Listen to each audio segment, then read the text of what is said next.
सावन में रोपी है धान। अब रील बनावे वाली सावन में रोपी है धान। दिन भर जरई गाड़ी के लई है मेकअप के सामान। दिन भर जरई गाड़ी के लई है मेकअप के सामान। हाई वीडियो बनावे वाली सावन में रोपी है धान। अब रील बनावे वाली सावन में रोपी है धान। हाँ रील बनावे वाली सावन में रोपी है धान। अब रील बनावे वाली सावन में रोपी है धान।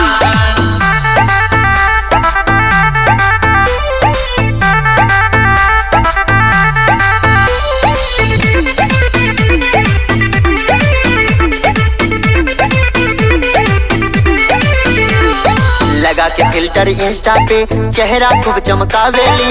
लाख 2 लाख फॉलोवर लेके नखरा खूब देखावेली।